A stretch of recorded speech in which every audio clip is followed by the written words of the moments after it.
I think people thought when you think of giving birth in a car, I think they didn't realize I've been preparing and really dreaming about an unmedicated VBAC for years. And I've been preparing my mind and my body and my soul and everything to do this. So it was not, obviously I would have loved to move around. I would have loved, my lavender oil and tub and doula and midwife with a Doppler, and that would have been ideal. But, I did it, and I did it by myself, and that's pretty badass. I'm Cynthia Overgard, owner of Hypnobirthing of Connecticut, childbirth advocate, and postpartum support specialist. And I'm Trisha Ludwig, certified nurse midwife and international board-certified lactation consultant. And this is the Down to Birth podcast. Childbirth is something we're made to do, but how do we have our safest and most satisfying experience in today's medical culture? Let's dispel the myths and get down to birth.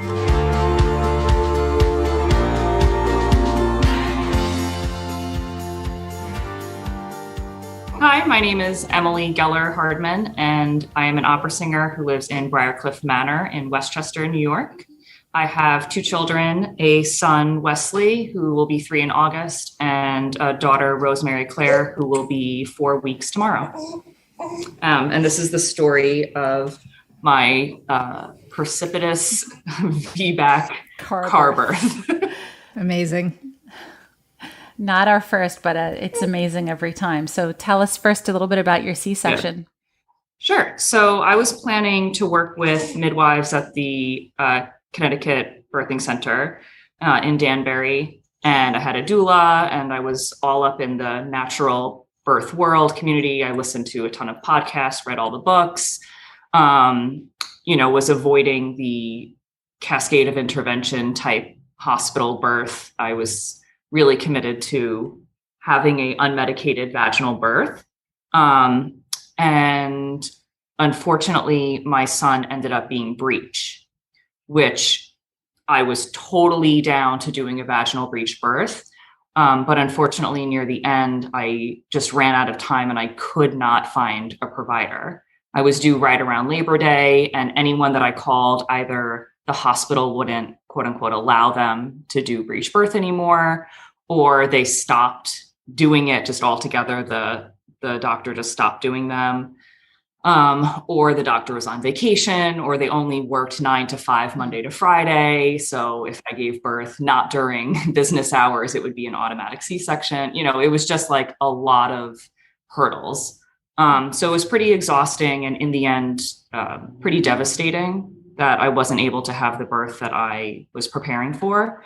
That being said, I did have a great C-section, and it went really smoothly. I was able to advocate for myself and had one of the first gentle C-sections at Danbury Hospital. So we had a clear drape, instant skin to skin, 90 seconds of delayed cord clamping. I did vaginal seeding, hand expressed colostrum, and brought that with me in syringes. So I was, they had music playing. The doctor was really respectful of, keeping all the talking to a minimum. It was overall, in terms of C-sections, it went just really a well. Quick question on that. How hard was it to get those requests met? So I met with everyone ahead of time and just said, this is what I want. And they're like, well, we've never done that. And it just kind of came down to, I was like, I totally understand if you're not comfortable, but if I'm doing a C-section, these are the things that I want. And I'm happy to go somewhere else that if they're comfortable. And they're like, no, we can do it. And they did it. That's great. And they did it. And the OB was great. And she really, she said, this is how changes happen. You have to, the patient has to request it. So overall, the recovery was good considering, but I knew that after I had that birth, I really wanted a VBAC for my next one. Can you just talk a little tiny bit, Emily, about, you said something like it was really a devastating experience, and clearly it went as well as it could have. And it may have even exceeded all your expectations of a C-section, given that you seem to believe you really needed one because it was a breech baby and there was no one willing to attend a breech vaginal delivery. What was hard about that birth? When you had all these things to feel really at peace with, it didn't feel like an unnecessary, or did it feel like an unnecessary cesarean section? Yeah, it felt unnecessary. I felt like I could push out a breech baby. Like I just felt like I could push out a baby butt first, feet first, head first. And I just wanted the opportunity to do that. But I didn't want to free birth, like unassisted. I mean, ironically, later on, we'll get to that. But, I didn't want to free birth, a breech baby by myself in my backyard. That's just not. So it makes sense because it says it all when you say you really would have been willing to have a breech vaginal birth. It's just that no one stepped up being available to do so. So that explains it. No. And at the time for my first birth, I didn't feel comfortable traveling and having a midwifery home birth or something along those lines. Now for my second, I had a whole breech backup plan, and I did an insane amount of research on breech because I thought, well, this next baby might be breech too. I want to do everything I can to make sure that I have plan A, B, C, D, E, all lined up, different providers, depending on what the situation is. So I took the Breech Without Borders course and sent all my records to different midwives and different OBs. So I had a bunch of backup plans all set up, but it ended up that she was in a really good position, maybe like a little too good of a position. I was doing chiropractic work with a Webster certified chiropractor even before I got pregnant to prepare my body and work on my scar. So we did Graston technique on my C-section scar and dry needling and just trying to align my body as much as possible.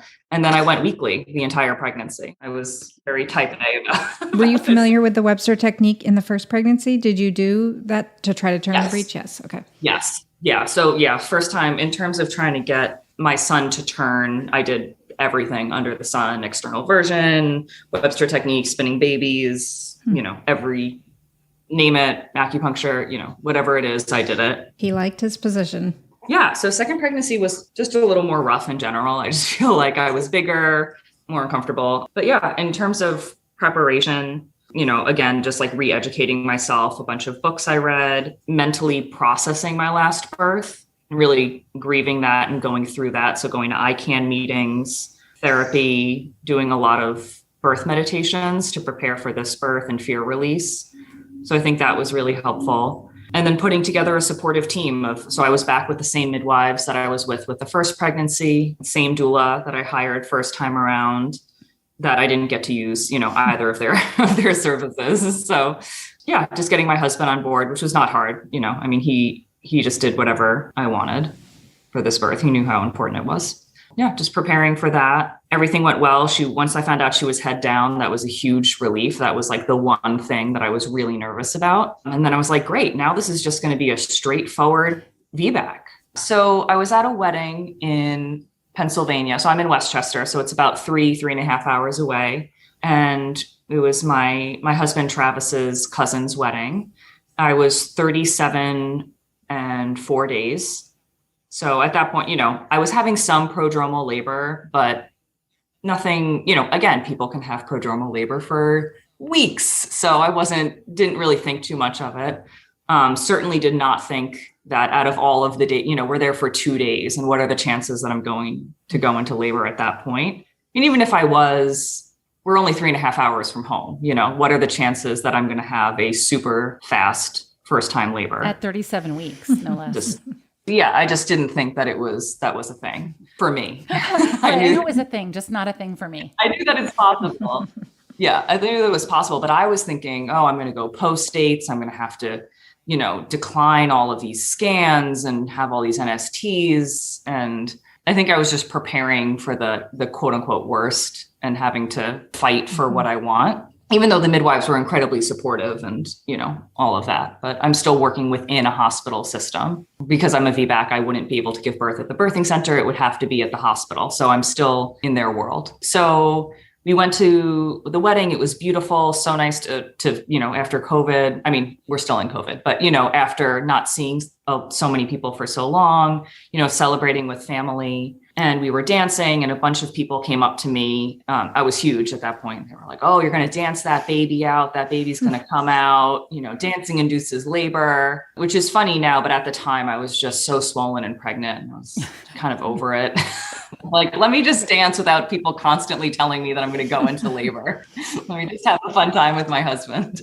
But it's fine. Like we had a great time. We went back to the hotel room, fell asleep around 11:30. And at midnight, I felt like I had to go to the bathroom. I stood up and my water broke. You mean you felt like you had to pee or? Yes. Okay. Sorry. Yeah. So I felt like I had to pee and then I stood up and at first I thought I was peeing and I'm like, okay. I don't do that. Yeah. Yeah. I don't. Not usually. I don't do that. Great. Nothing crazy. But this was a lot of fluid and I just kept leaking and it didn't stop. And then it just was like trickling pretty much the whole. So anyway, I woke up my husband around 12:30 and I just said, hey, I think my water broke, but I'm GBS negative. Fluid was clear. There was no odor. I thought we're good. Contractions didn't start. I thought, okay, this is going to be a marathon labor, first time labor, probably going to stall out, let's just rest for a couple of hours, just get some rest. We'll wake up, we'll make the drive back and at least we'll have a little bit of sleep, which I think statistically, that probably was the right call. Although, in hindsight, we should have left immediately. So my husband was really tired. He said, yeah, that's fine. He fell back asleep. He trusted me. And you don't have to twist his arm to go back to sleep, I'm guessing. Yeah. He's like, yeah, that sounds great. You're fine. Yeah, got it. No order. Good night. But yeah, so from there, I tried to go back to sleep. I thought, okay, I have to will myself to sleep. This is the time that people get excited and they really should be sleeping. I need to sleep. So I'm trying to sleep, but I just kept leaking. The fluids just kept leaking to the point where I was just laughing. It was so ridiculous. I was like, this is dumb. I have to, at some point, I was basically from 12 to 3 a.m. just up and down, going to the bathroom, going back to bed, going to the bathroom, going back to bed. The poor hotel room, I used all of their towels. Yeah, but 3 a.m., I went to the bathroom and when I wiped, I noticed that there was blood. And I thought, okay, bloody show. Here we go. Things are ramping up. No contractions, but we should probably head out. And then as soon as I thought that, the contractions started, pretty much immediately. So I woke up my husband, we packed up the room. He ran out to a drugstore to grab some adult diapers for the car since I was still leaking everywhere. He didn't want his car to get ruined. Fair enough. Again, in hindsight is hilarious. But yeah, so we got in the car around 4 a.m. And at that point, it's, a little after 3 contractions started. They were immediately 4 minutes, 3 minutes apart, a minute long. Intense contractions. And I thought, wow, this early labor is hard. This is a lot actually. But I used the Gentle Birth app. So I was using that throughout my pregnancy for meditation. And then they just came out with a contraction timer. And we got in the car around 4 a.m. From there, I was just using the contraction timer and I was in and out of the car a couple times, stopping and starting. So we're in the car and basically, things were really intense in the car, but I was just using the contraction timer and breathing. When things got more intense, I was doing lip trills and low moans, just thinking, okay, relax my jaw, don't tense up. And you had 3.5 hours to get to the birth center? Is that right? You said 3.5 hours? Well, 3.5 hours to my house, probably closer to 4 hours to Danbury. Okay, cool.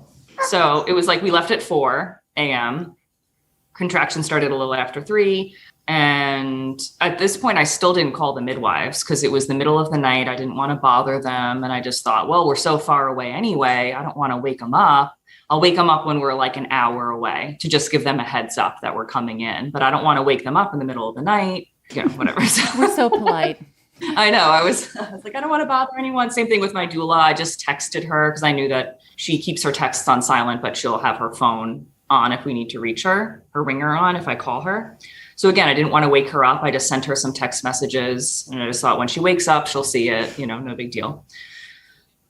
So again, we're in the car. At one point, I asked my husband to pull over because it was just getting really intense. And I stood up and put my wrists on the top of the car, and it was really cold. And I remember thinking that felt so luxurious to just be able to stand up and feel the cold because I was sweating at that point. And while I was outside of the car, my legs were shaking and I was starting to bear down. And I thought, there's no way I'm in transition. There's no, but I knew that my legs were shaking, and I was like, well, that's not good. That means things are getting more intense. But I just thought, well, this is early labor, and it's probably just so intense. The pain is so intense that I'm tensing up and I'm pushing before I'm ready. And then I thought, oh no, I'm going to be swollen. I'm going to go to the hospital and I'll be swollen, and they'll give me Benadryl, and then I'll be out of it. So I just thought, Emily, don't push, just relax, just breathe, So my husband has no idea how far along we are, nor do I, I'm just breathing through it, just thinking, okay, we have to make it. We still have, a couple of hours in the car. So I willed myself back into the back seat after. And, I remember in between contractions, I was just resting my head on the toddler car seat, and I could see on the screen on the GPS that we still had 2 hours. And I remember just thinking okay, I'm just going to ignore that. And then I just looked out the window again to watch the sunrise. And I was like, I just need to breathe and not look at that GPS timer that says 2 hours. So he was driving down the highway. Oh yeah. Yeah. He was driving. What was his state of mind? Was he totally cool, calm, collected, relaxed? Yeah, we're both pretty calm overall people. And I think, again, I wasn't screaming. I would, I was kind of hanging out in the back seat moaning. So he just thought, okay. He didn't realize. When he asked, do you want to go to how far you were? No. And I didn't realize either, so I think because I was calm, he was calm. In his defense, he did ask a couple times, do you want to go to a hospital? Should we look up a hospital? And I just said, no. Because I still, I'm not, first of all, I didn't have the mind to hold up a phone and look and find a hospital. But second of all, I don't want to just walk into a random hospital as a VBAC and they know nothing about me. They have no history. Yeah, you knew you were so committed to, having this VBAC, and you knew you needed to get to those midwives where you were sure that you were going to have the kind of provider support you wanted for your birth. It makes sense. It makes sense. Yeah. I think this way makes for a much more interesting story. So what happened? Yeah. And again, I didn't know how close you were, how fast you were progressing. Yeah. I had no idea. In hindsight, if someone said, do you want to give birth in the car? I would have said, no. Would you have liked to go to a hospital? Yes. Sure. Right. But you didn't know. But at the time I didn't, I'm in the back seat. So my head's on the toddler car seat. I'm propped up on one hip. I have one hip on the floor, 1 foot on the floor, 1 foot up on the seat. And then with my left hand, I'm holding myself up with the little bar that holds dry cleaning. Now you know what it's really for. Yeah, that's what it's for. It's not for dry cleaning. Every expecting parent deserves access to a certified doula, no matter their budget, birth plan, or location. This is the idea behind the digital doula program, Beautiful Births and Beyond. Their on-demand doula program includes access to online classes and 24/7 birthing and postpartum support via text or video. Book a free consultation with Beautiful Births founder Colleen Myatt and receive 20% off an hour of digital doula support. Visit beautifulbirthsandbeyond.com and use promo code DOWNTOBIRTH. If you're suffering from insomnia or pregnancy pains like restless legs, leg cramps, or have lower back pain, then you have to try 8 Sheep Organic Sleepy Lotion. It's helped over 73,000 pregnant moms get a good night's sleep. We're not even pregnant, and we love the Sleepy Lotion. Visit 8sheep.com, that's the number 8, sheep.com, and you can try the lotion risk-free with a 60-day money-back guarantee. Use promo code DOWNTOBIRTH to get free shipping.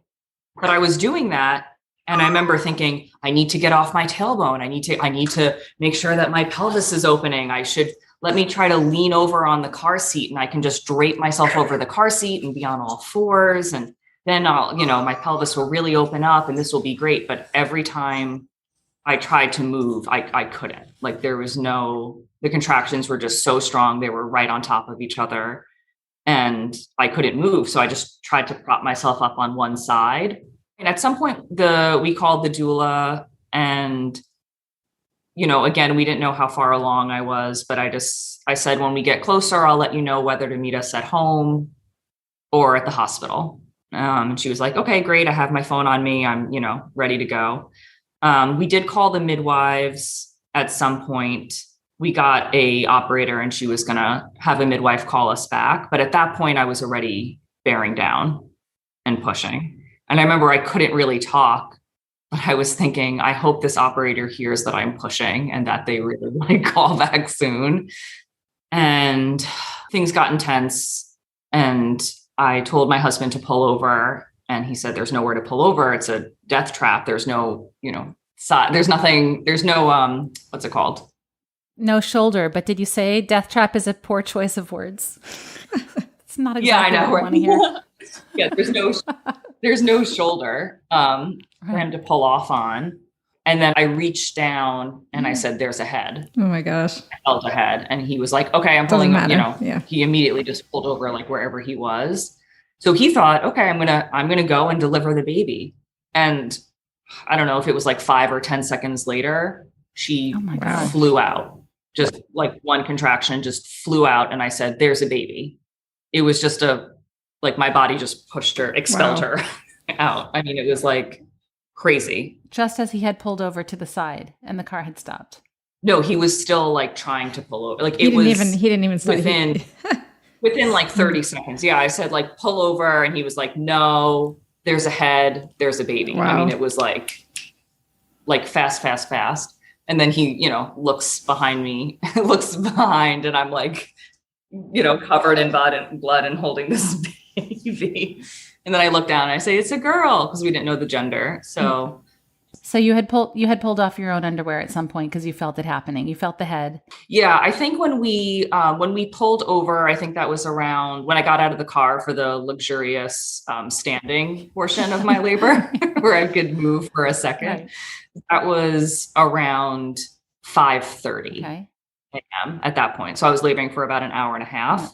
And I took my adult diaper off then. Oh, right. That's what you were wearing.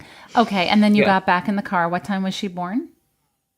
5:47. Right. Oh, minutes so after fast. you got back on the road. Yeah. So she came out and then he proceeded to pull over and stop the car. Yeah. And he called 911, but basically she was breathing, but I grabbed some of the towels and was rubbing her down and I tipped her over a little bit to see if there was any fluids that would come out, and just trying to rub her and get her to cry a little bit. But when I looked down, I saw that the umbilical cord had snapped. Oh, wow. Oh. Yeah. Like I didn't know that was, I mean, that seems not like a common thing. It is not. So yeah. So looking back, my midwives and kind of everyone I spoke to, our best guess is that the cord was short, which I do know. I took pictures of my placenta and I have all of that, but I think the cord was short and she just shot out really fast. And I like ripped her up to my chest, like super, I didn't want her to fall on the floor. So I think what did you do with the cord? So I looked at it and it actually had clotted like immediately. So it wasn't, on her side, the cord was about 3 inches long. The placenta was still in me. The rest of the cord was still in me somewhere, but it instantly clotted. It was very bizarre. Like there wasn't a lot of blood. I wasn't hemorrhaging at all. She also was fine. It was I think we were really lucky. I spoke to a bunch of. It's very lucky. It's very lucky, but your body on both ends, what needed to happen to stop the blood from continuing to transfer happened, because it's not just like it's an open highway of blood flowing back and forth. There's things that happen on the placental end and things that happen on the baby end that stop the process of that. So your body just did exactly what it needed to do. it just could have been. Mhm. It could have been a very, very Yes. different situation, but amazing. Yeah. So it was great. Ambulance got there. We didn't need anything. They brought a mobile ICU just in case. They gave her some oxygen, but she didn't need it. I think it was it was just like there was nothing really to do. Like we were good. The main thing was just keeping us warm because the door was open for a while the EMS people were trying to get us out and all of that. So she was a little cold. But we ended up transferring to a hospital and we did all of the, blood tests and sugar levels and all that stuff. And she latched on great, like breastfeeding this time's way easier. Even though I breastfed my son for 21 months, it was still a little bit of an uphill battle in the beginning with mastitis and clogged ducts and a bad latch in the beginning. So this time is just like way easier overall. That's amazing. Yeah. So it was from about the first contraction at 3 a.m. So water broke at midnight, first contraction a little after 3 a.m. and she was born at 5:47. So it was, a little less than like 2 hours, 45 minutes from like first contraction to birth. Yeah. I think it was only just in hindsight, afterwards and people were like, thank God you're all okay. And like, what a disaster and like how terrible. And oh my gosh, like how were you not scream? I think people thought when you think of giving birth in a car, I think they didn't realize I've been preparing and really dreaming about an unmedicated VBAC for years. And I've been preparing my mind and my body and my soul and everything to do this. So it was not, obviously I would have loved to move around. I would have loved my lavender oil and tub and doula and midwife with a Doppler. And that would have been ideal. But, I did it and I did it by myself. And that's pretty badass. Yeah, it is. So I think people just thought I was like a screaming banshee in the back seat and Travis is screaming and we're all screaming. And it's just, a full on nightmare of pain. And it really wasn't. Like we were pretty chill. And I think, me being an opera singer, I'm in high stress situations a lot and performing in front of, it's a lot being a professional, and just like any, sports, athlete or, being able to focus in high stress situations and perform is, I think, it takes a lot of mental energy and practice. And I've had that practice.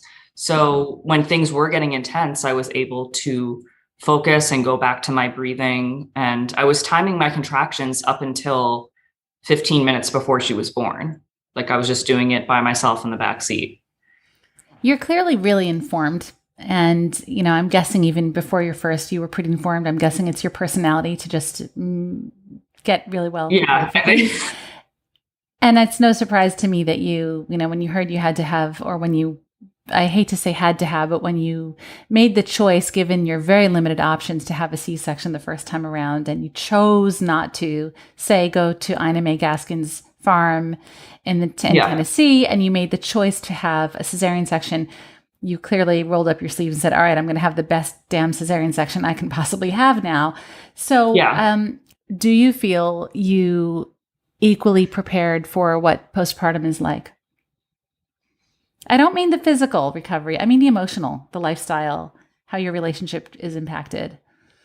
Yeah. So I think first time I thought that we were prepared because we were filling out worksheets about, whatever expectations of things. And I felt very informed.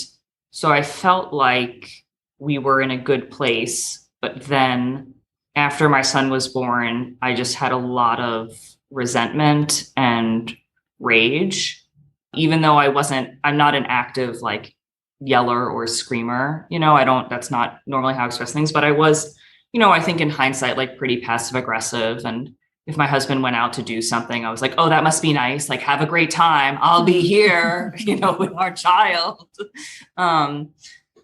So I think it was rough. It really, motherhood really changed me.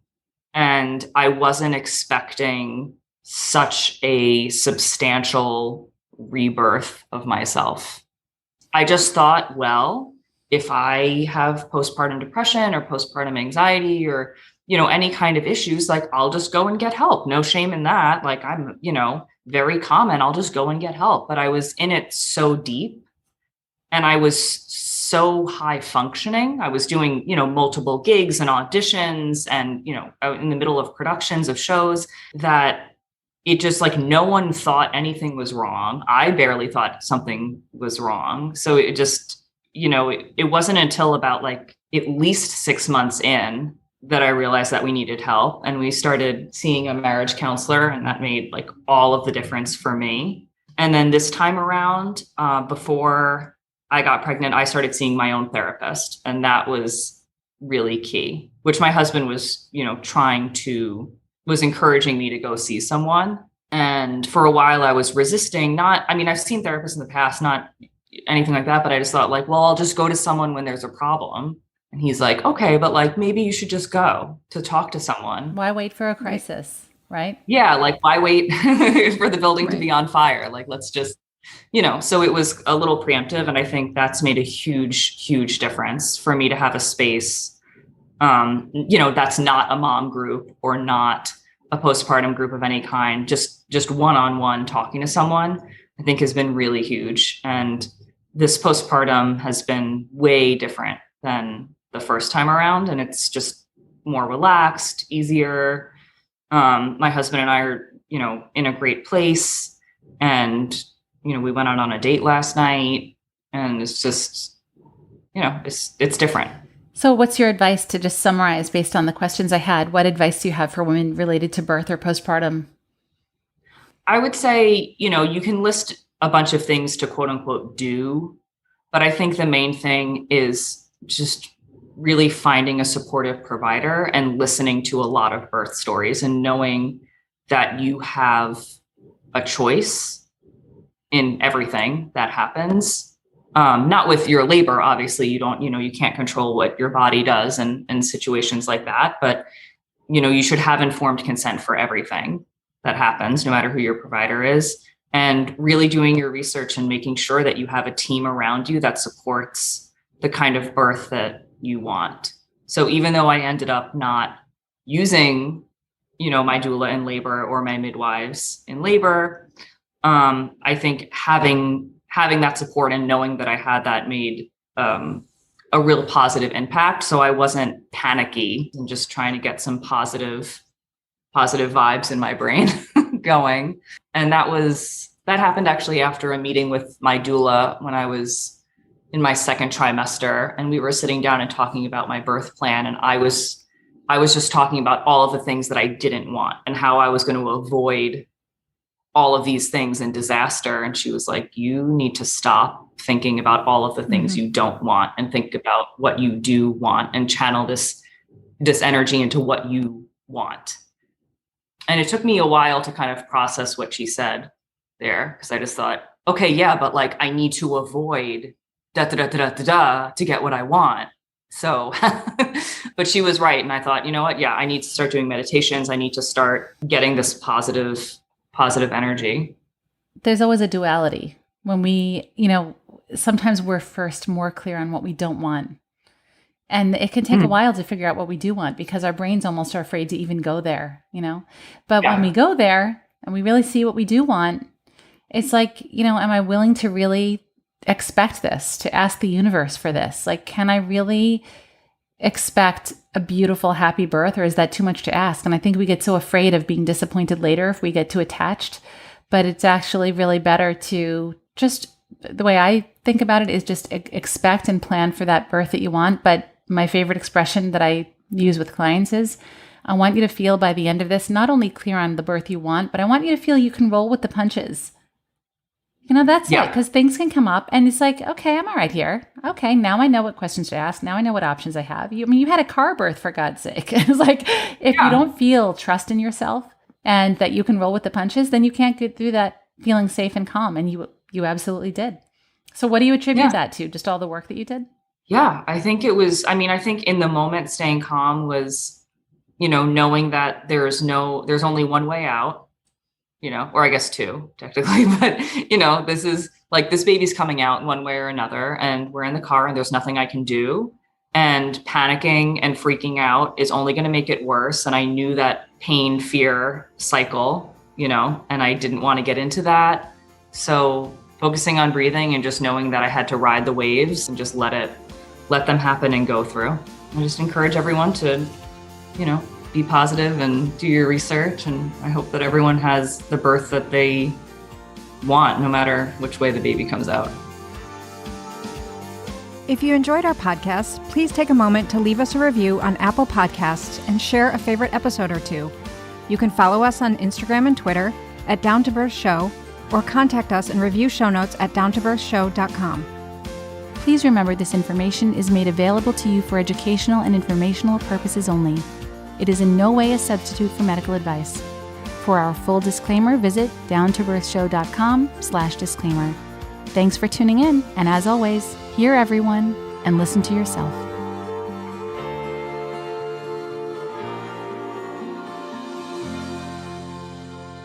The car, baby. She's going to hear her birth story so many times in her life. I know. It's awesome.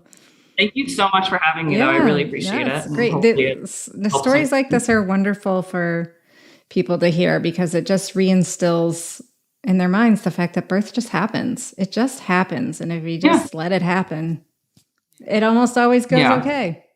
And if it's not going to go okay, like if your birth for the most part weren't going to go okay, you would have had time to get somewhere. Like you would have had some signs of it not going okay. You would have. Yeah. Everything was just really efficient. When it happens like that, birth just happens and it's okay.